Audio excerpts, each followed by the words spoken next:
Startup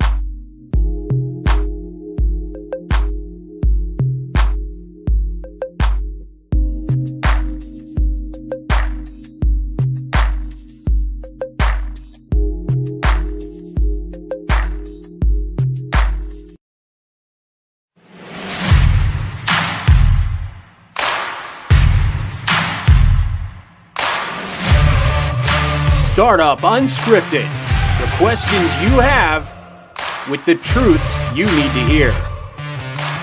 And now your host, Michael Dincio. All right, guys. Hey, welcome back to another episode of Startup Unscripted.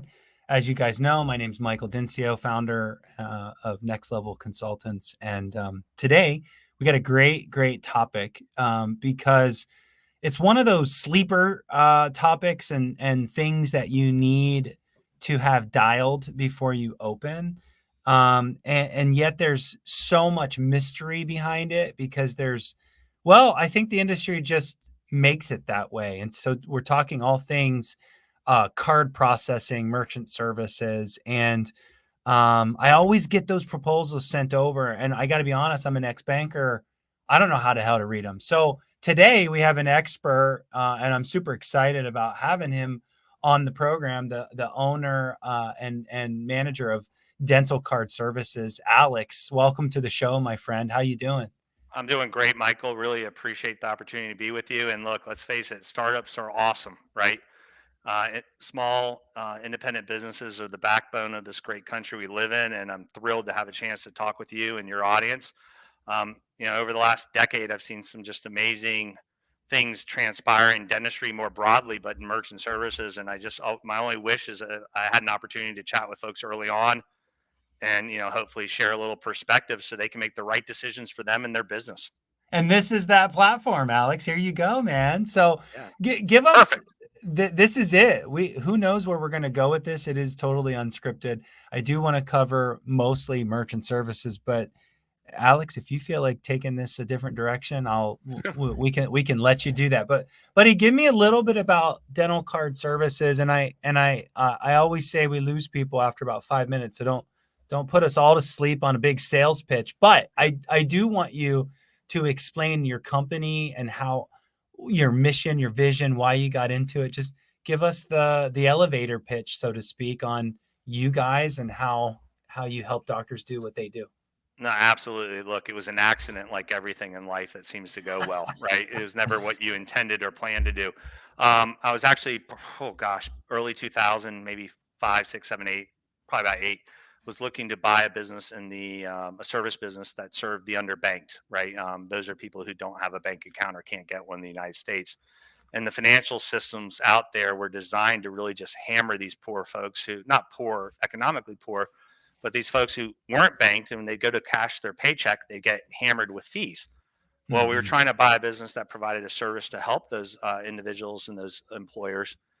And that deal fell through. But in the process, I got exposed to this credit card processing industry, and learned all these amazing terms. And at the end of that project, I was like, wait a minute, this entire industry seems to be designed to confuse the living heck out of everybody. Dude, it's unregulated, and it makes no sense to me as a business owner. So I decided, I'm going to do something really smart. I'm going to go contact 10 of our dental friends, and we're going to say, hey, look, you guys are awesome. You have great businesses. You have great financial wealth. Your transactions are really riskless. You have great relationships with your customers. This isn't like the diet pills that are being sold online, all this other junk. I bet you're getting taken care of like at a super high level by all your friends and trusted advisors. We did a survey of 10 practices, and it was absolutely mind-blowing. They were getting hammered.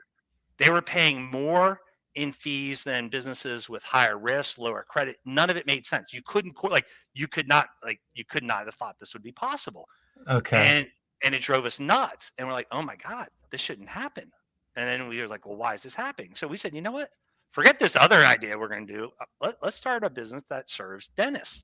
Yeah. But we're going to do it completely different. We're never going to outspend the big banks and their 200 salespeople and their $100 million marketing budgets. We're going to give everyone access to the same type of plan. which was a truly transparent plan. We get in this later. We're going to give them the lowest cost in the country. So we researched everybody out there who had a national program, a regional program that was standardized. Okay. Mm-hmm. And we're going to be less than that. And then third, we were going to do away with the certain complexities in the industry that eliminated doctor choices and flexibility. Long-term contracts, leased equipment, all that nonsense. So at the end of the day, if we didn't provide you value, you could leave. There was no downside, right? And so you go to a startup mentality, like, what's the greatest flexibility for a startup? It's their ability to make a different decision when the other decision is no longer providing them what they need. That's right. Yeah, I hate long contracts, and there's a lot of that. So we're going to probably get into that, but so basically, you saw a need, you cut out all the bullshit, and you started this company saying, hey, let's offer this to dentists. Why dentistry? Why not just go after the whole world with that same model? Well, you could. The problem is, how do I put it this way? If I called your office, right? Yeah. Dr. Denzio. First of all, I'm gonna get screened out by your front desk 99.99% of the time. You're not going to believe me, because if you've been in business more than a few years, you've probably already been taken advantage of no less than 10 times. You got a little thickness on your skin now. Yeah. So, and most people, what they do is they have these large sales forces. Well, sales forces aren't free, so you have to charge a lot to pay for your sales force, right? So they have these sales forces go out there and making tons of calls. And in merchant services, which is also credit card processing, it's the same thing. Okay. Yeah.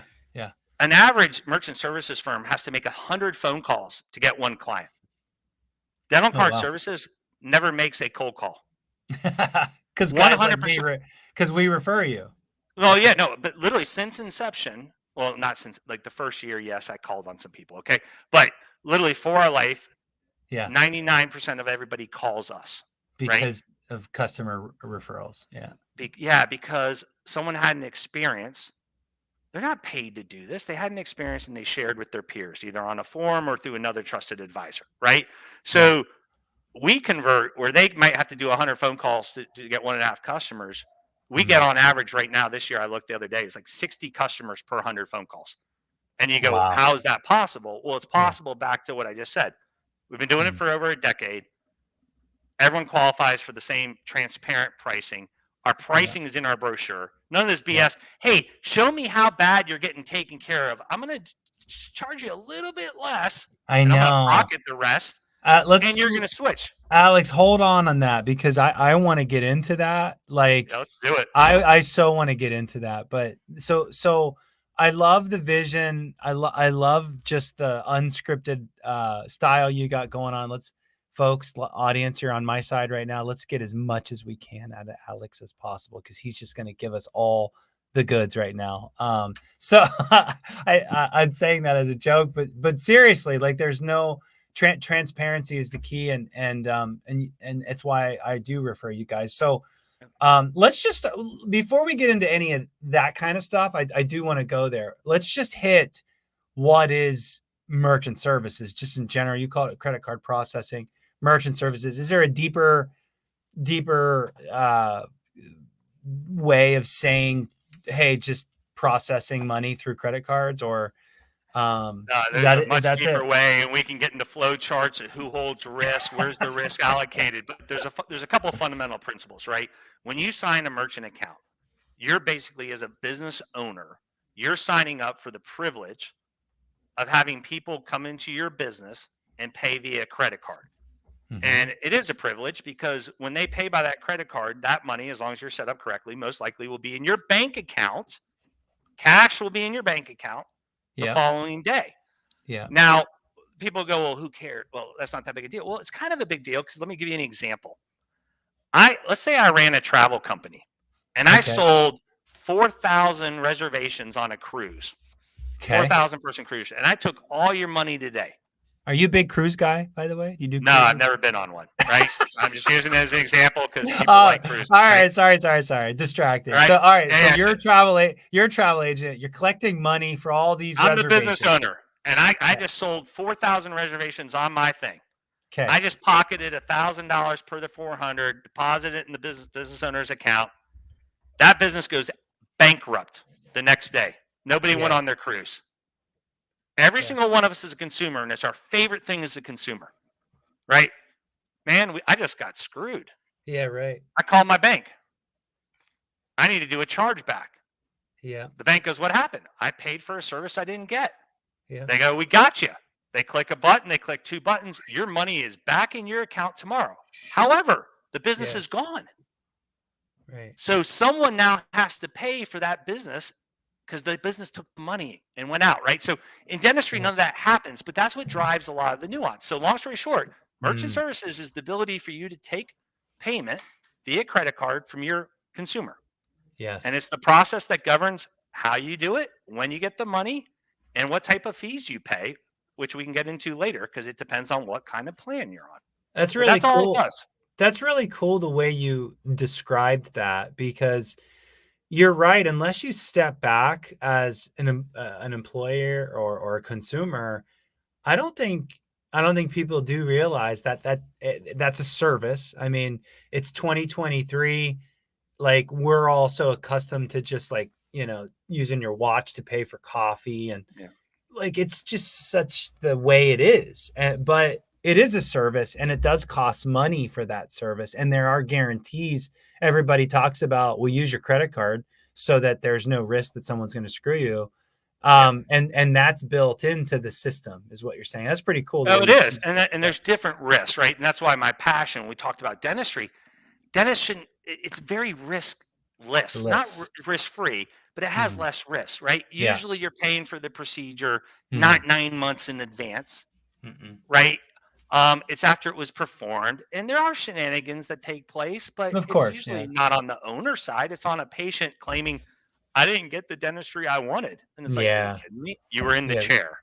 They had you in the chair, Right. right? Like, Yeah. Yeah. so Exactly. Oh, well, yeah.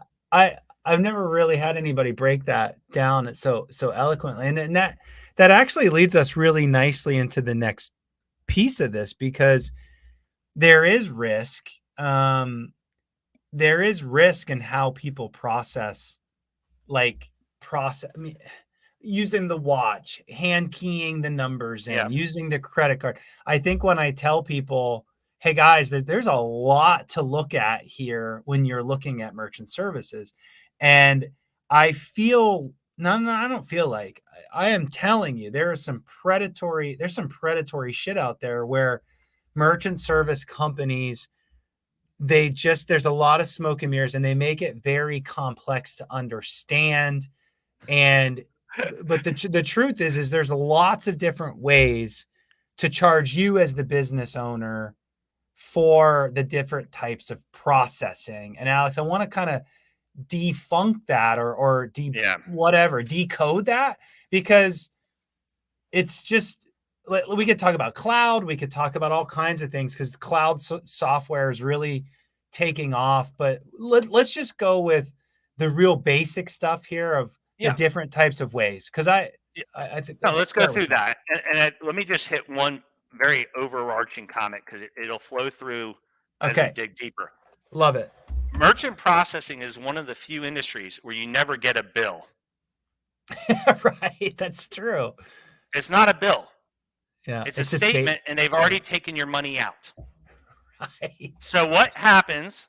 Wouldn't that be nice in dentistry, by the way? It would be lovely. You do a crown, and there's no statement. And I get excited, right? So I just want to make sure you understand the place I'm coming from. Nothing I'm saying is meant to be critical about any operational.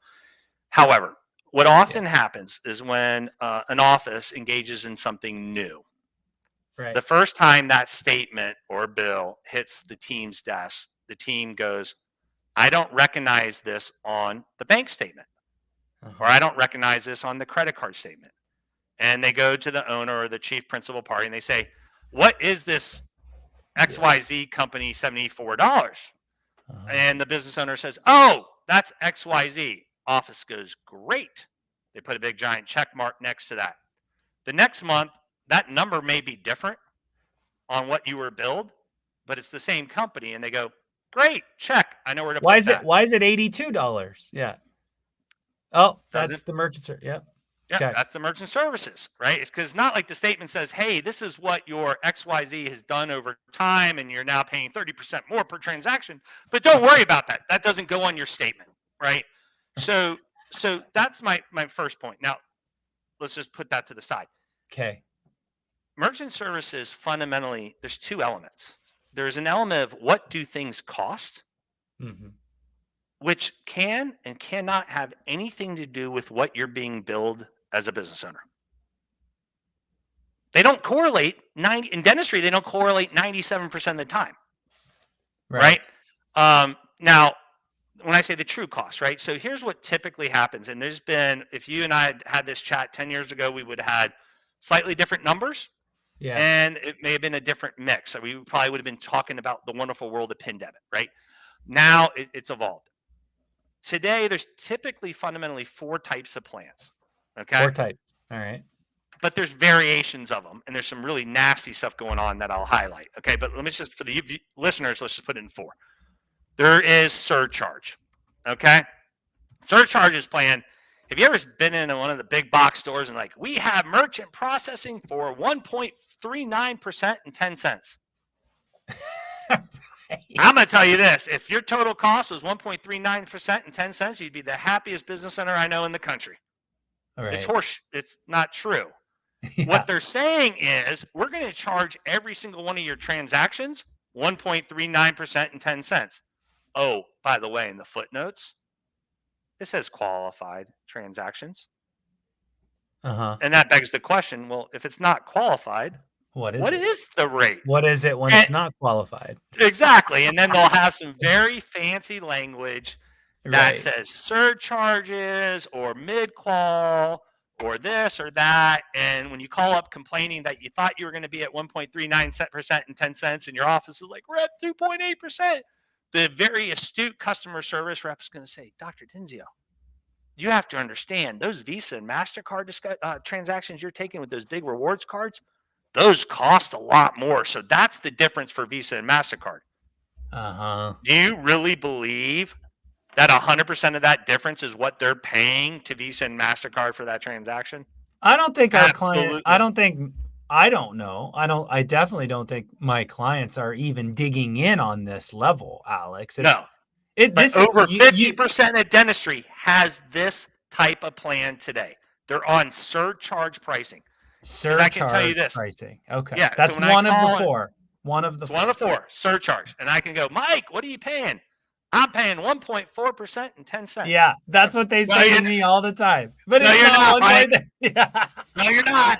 It's I'm true. willing to take a bet.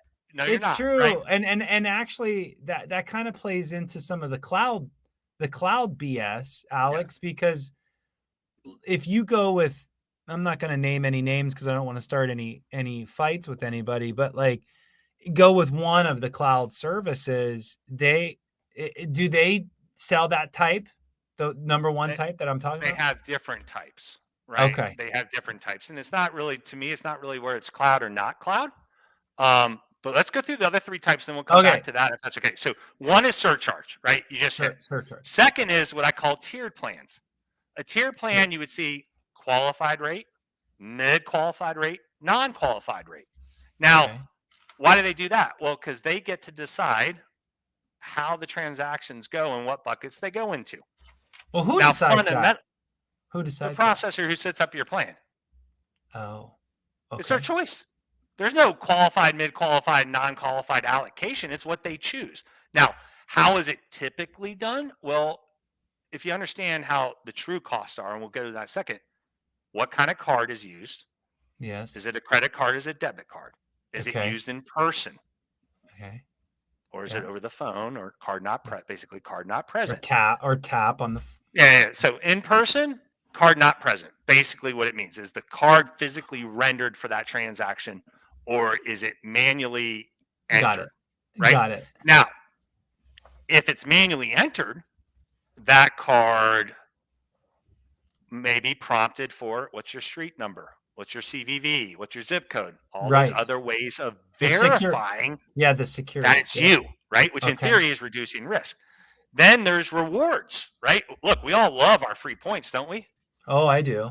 I love them. Well, yeah, you know who pays for them?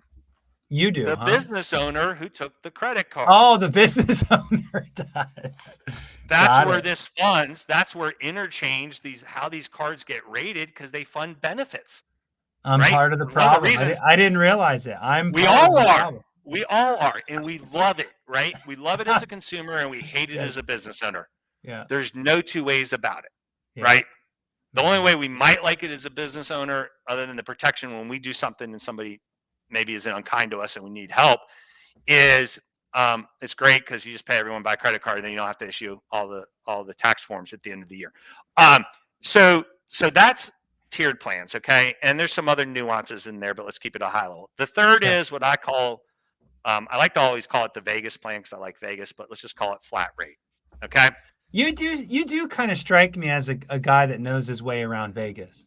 I like the crap stables. Folks, if you aren't getting into YouTube, you should be, because this guy has probably the most impressive, elaborate background that I'm so jealous of right now. And are you I just a also like bourbon. whiskey? No, Is that I a got bourbon? Yeah. it's probably 85% bourbon. There's some good scotch as well and some Irish whiskey and I gotta maybe go to one or two I gotta go tequilas. to Alex's house. I get Yeah, no, Alex's house. I enjoy collecting. Okay, so So, sorry. So I no, digress. So the digress. Vegas. So I call this the flat rate plan. You call it the Vegas plan. And here's how it works. Okay. Mike, this is too complicated. All you really want to know is how much credit card processing is going to cost you each month. I'm going to make it really simple for you. It's just going to be 2.8% and 10 cents. Just straight up, just done and done. And you go, hey, great. Thanks, Alex. And your statement at the end of the month, and whether it's 2.8, usually it's not that low on a flat rate, but all they're going to show you is, Mike, you processed this much money, 2.8% times this number of transactions times that. Here's your Just total math. bill. Just math. And you go, hey, great. The problem is, let me ask you a question. Do you think the people who offer those plans up know more about your business than you? Yeah, yeah. Do you think they're on the doing ones it? that are really low risk, they're making a killing, and the ones that are high risk, they're you're probably paying for high risk on every time. Yeah. So I call it a basket, right? So they know, for example, hey, an average dental practice, maybe they have bed tables, does 25, 50% debit cards. On average, it's 80% card not present, 20% card present. There might be some rewards in. So, hey, the real cost should be somewhere around 1.6%, but I might have some transactions I have to pay over 3%. We want to make a killing off this anyway, so we're gonna put in extra protection, or profit. Yes, and they make good money doing it, right? Got it. So, Okay, so I call this betting against the house. You're betting against the house. One size fits all without under really standing your company, but it's easy to figure out what the fee should be, but you're probably being taken advantage of. Got it. Okay. I would just generally say you have no way of knowing how much you're paying in profit on top of the true cost. Yeah. Not only that, you don't have a statement that breaks down the details, so you have no way of figuring out, hey, I can tell you right now, if you're 100% debit card, that processor's and card present, that processor is making over 1% or more off of you. Maybe see, guys, that's what I want. That's what I want to talk about this last one for, but that's what I wanted this episode to be about, is to understand that when you are negotiating with the CEREC rep or the Pano rep or the bank or even the seller, if you're buying a practice, it doesn't matter, contractors, you're negotiating all this stuff and you're trying to figure out what's a fair deal and profit centers and all of that stuff. Merchant services is no different. It's just so damn confusing. I'm already a little confused, to be honest with you, but it's so damn confusing. How are you even to know what their actual profit is? And so that's what we're doing right now. No, you got it, right? And I'm going to boil it down to just like one thing you actually have to know at the end of all this nonsense. Okay, so, all right, so four. So there's three. The fourth one is what is truly called interchange cost plus. And what that means is you're going to be charged the actual real costs per the Visa, MasterCard, and Discover interchange tables for that card, for that transaction, how it was processed, based on the dollar amount, period. That flows 100% through to you with no shenanigans, no hidden markups. And by the way, I say no because they're doing it now under a new hybrid one, and it flows through. The markup. What's that one called? What's that fourth option called? The fourth one is called interchange cost plus, and I might trademark the phrase called true interchange cost plus because there's some shenanigans, right? So for the last 10 years, I've been preaching I can't say this. I've been very vocal on you need to go on interchange cost plus because if you do, you'll at least know what your true costs are. Then you can see how much markup your provider, but you'll get a statement that's transparent. You'll be able to tell it, right? So there's a couple things. The other side of it is the plus is the markup. So let's just pretend they had a markup of 10 cents and 30 basis points. Okay. 30 basis points is 0.3% in written form. That's the equivalent of $30 on 10,000. Okay. 10 cents obviously is per transaction, right? So at the end of the day, and the reason I say this is we've been doing interchange cost plus since inception, right? And I've had people over the years call up and go, hey, I got to talk to you. So-and-so said I could save $600 a month or $400 a month. I'm like, you should sign up with them. And they're like, well, what can you do? And I say, well, they're going to lose $375 a month. He goes, how's that possible? I said, they're offering you a number that's lower than the true cost of that transaction. Not even forget profit. It's negative. And they're like, oh, so you're telling me they're full of, and I said, I'm not telling you anything. I'm just saying, if they're willing to put that in writing and lock it down, man, hit the bid. Yeah, but if you do, just remember, they can probably change your price in 6 months. So those are the 4 types. But I want to just step way above this, right? At the end of the day, the only number that matters is what's the total amount of money they're taking out of your bank account that month divided by the total dollar volume that you processed in that month. That is your effective rate. That is the one, whether you use dental card or not, I mean, no offense, I'd love to have everyone, right? But life's not that easy. Just know that number for the rest of your life, because the travesties I've seen is when folks didn't know that number. And when I mean know it, I mean you go calculate it. Once a month, it takes 2 minutes or less, right? My total bill divided by my total volume equals what percent. If that ever gets out a wonky level, you know you have something you need to look at. It may go wonky for a very good reason. It may go wonky for several bad reasons. And there's bad reasons out there, right? As new business owners, you guys are going to be approached with a lot of great stuff. People who lend you money are going to tell you how important it is for you to sign up for their provider that's affiliated with that bank. Mm-hmm. You do not have to do so. They will tell you often you're going to get a better deal. That's great. Stay on top of it, because here's what we typically see. If you do something like that, you're going to be told, hey, I got this really fancy, nice terminal that is probably like killing a gnat with a bazooka instead of a fly swatter.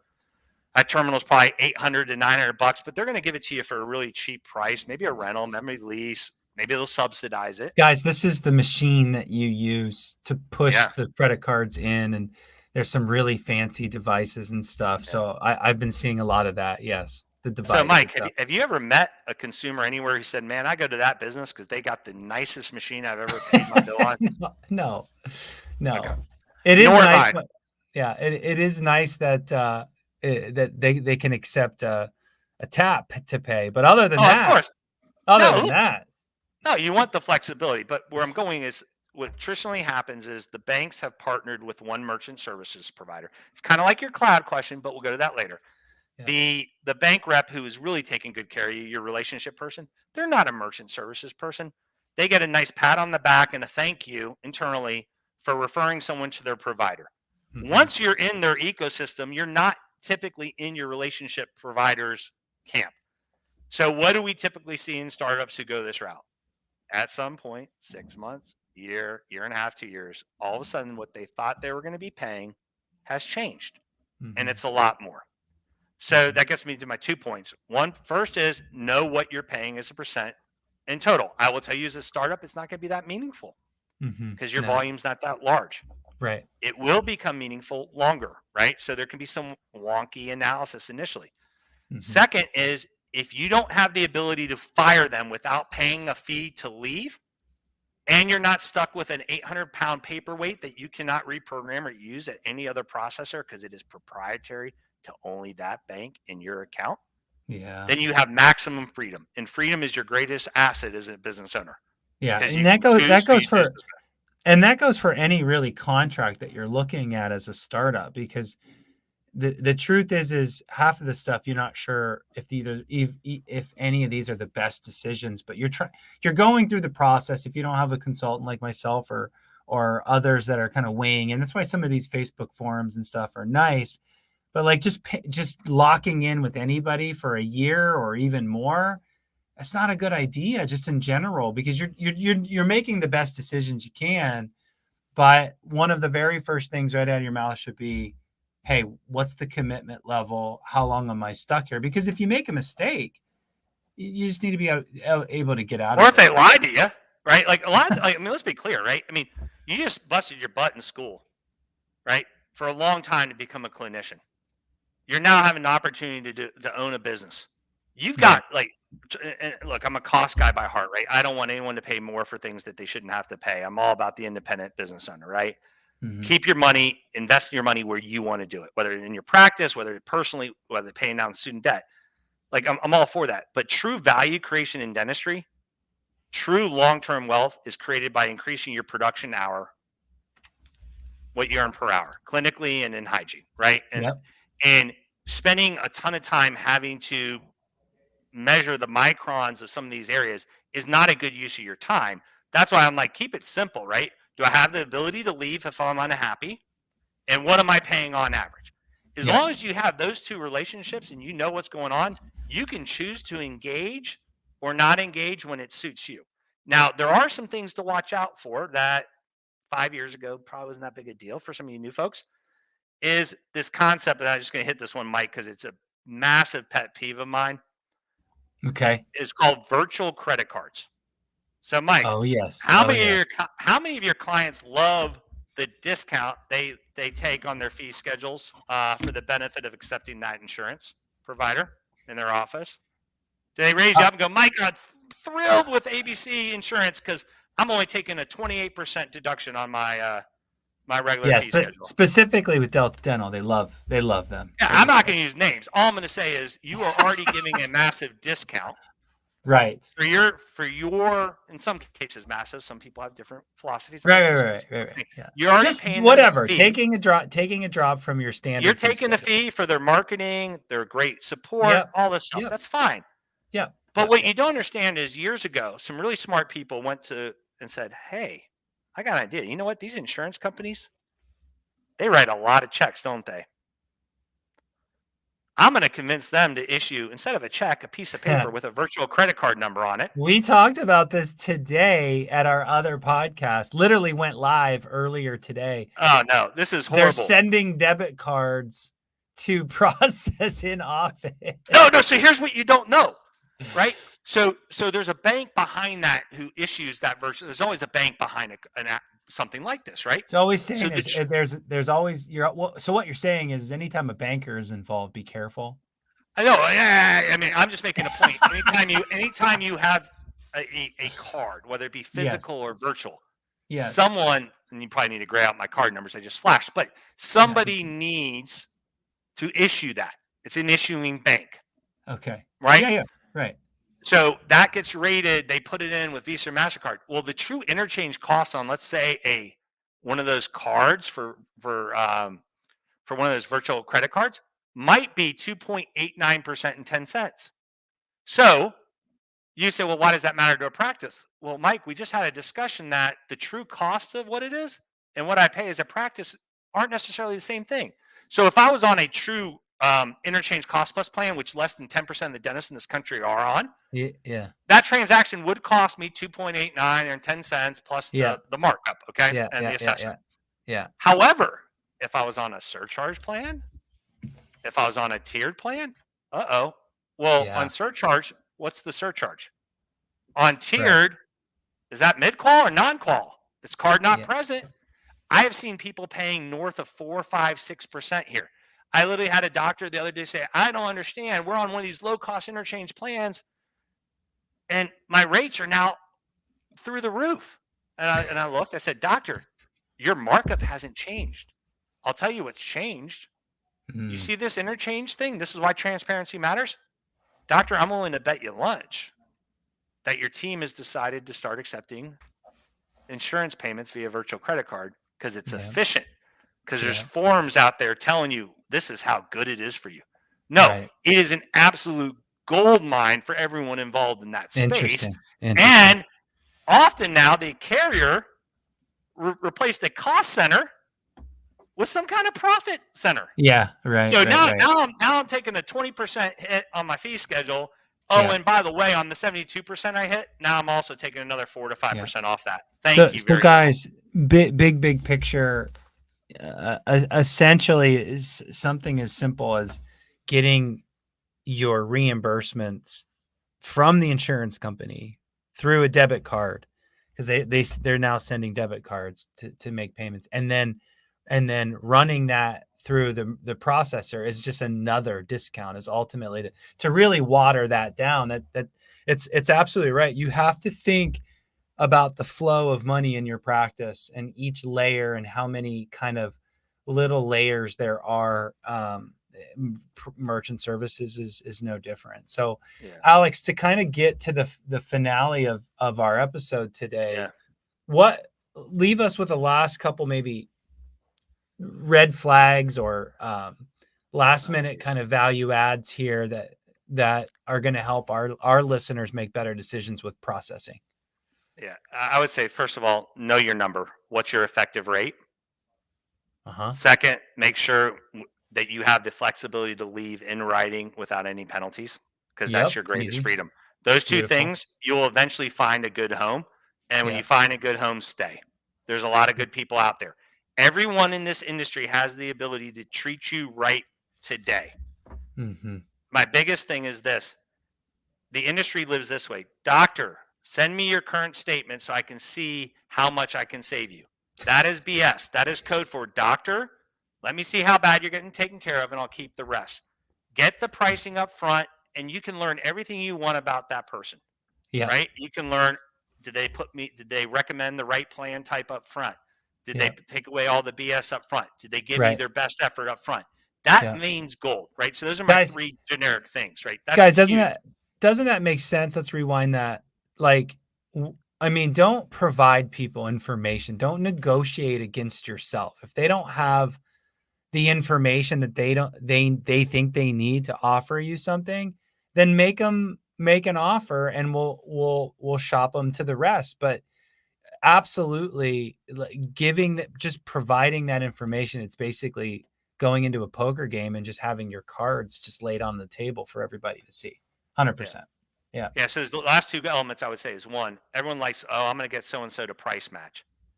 I can't tell you the number of times we had an office that came to us, we did an analysis, we showed them how much they saved. The team decided, we're going to keep it simple. We're just going to let the current provider, who, by the way, was overcharging us $12,000 a year for the last 7 years, keep our business that they so well earned by having them match. The number of times 2 or 3 years later, that office then contacts us, hey, things are feel a little bit different again. Will you look? And it's back to where it was, or it's worse. Okay. So don't fall victim to that. And my final thing is, you create value on the clinical side doing dentistry, and savings are important. And I always like to think of, it's your business, it's your decision. And I always love to put a number into a production equivalent. It's your business, right? When someone says, it's not worth $2,000 a year for me to make a change, that's fine if you're saying it, because you know how much dentistry you need to do to generate that $2,000 of profit. If you're in a 10% EBITDA business, that's $20,000 in production. How many MODs is that? How many hygiene visits, right? For profit, right? So I tend to like to think, like, I love efficiency. I've written about lean in my life. I had a background in aerospace defense. I love integration. I love reducing waste. But fundamentally, every decision you make has a cost to it. And is the value I'm getting worth that investment? Amen. Yeah. Everything needs to be attached to some kind of ROI. And if you choose to invest and make those decisions, you have to get your ROI out of it. Otherwise, it was just a bad decision. Yeah. Yeah. And here's the good said. news: we're all going to make bad decisions. The Yeah. ability to spot them early and get out of them as quickly as That's- possible is huge. Isn't that huge, Alex? You own your company, I own my company. We've made bad decisions. Oh, yeah. It's identifying where those decisions are, quickly pivoting, but just knowing is half the battle. Closing your eyes and going through this world in dentistry and business and being just, frankly, just it's not it's with the insurance reimbursements and dentists coming into markets, it's more saturated than ever in certain areas with inflation. Cost of bread's high right now in this very moment.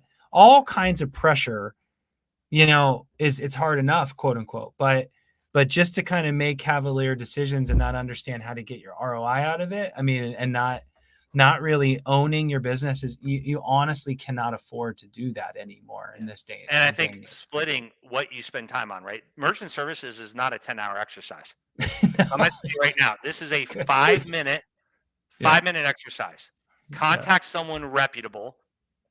First of all, calculate your effective rate. Yep. Then contact some people who are reputable. Yeah. If you want us to be one of those people, great. If not, that's okay. You're still going to get value out of it. You'll find the reputable firms, ask them to make proposals. Then after you have the proposals, see who you like, and then have them do the analysis for you based on that proposal and what your detail shows, because you already have their pricing and plan. Yeah. And see it. And then you'll say, oh, do I have an opportunity to save? Yes or no. That's right. Is that number worth my time? Yes or no. That's a 5-minute exercise. Here's the problem, Michael. We had an office the other day. The savings were 6 figures, single location, $125,000. And they didn't. Okay? And they didn't move forward. No. They had just recently sold, so the buyer saw it. The buyer. Nice. Well, yeah, but what do you think that cost the owner doctor? Oh, 10 years of $125,000 in cash flow, $1 million. Yeah. a 6 times EBITDA multiple. My point is this: you don't have to be overly precise. Taking action now has massive consequences, right? Yeah. So figure out where you can spend 5 to 10 minutes a day or a week tackling some of these, because waiting 5 years it literally could be the difference in millions of dollars, but you don't know. Yeah. So love it. That's my passion. So I really Alex, appreciate it. I can see your passion. Thank you. This was, I learned some stuff every time I talk to someone that knows more about merchant services than I do, which is a lot. I learned something. And in this case, I learned a ton. Guys, I hope you take advantage of this knowledge center in Alex. Check out Dental Card Services. They're on every single next level coach's mouth, because we know that the prices will be right and that the contracts will be short, and that's an easy referral for us. But there's a lot of others out there too, and hopefully some of these things resonate with you. So Alex, thank you so much for your time, brother. It took a minute to get you on this, and time is an investment, and you just invested in us and the audience. So thank you so much, brother. I appreciate your time. I'm thrilled to do it, and thanks for what you're doing for the docs out there. It's important. Thanks, brother. All right, we'll talk to you soon. Thanks again.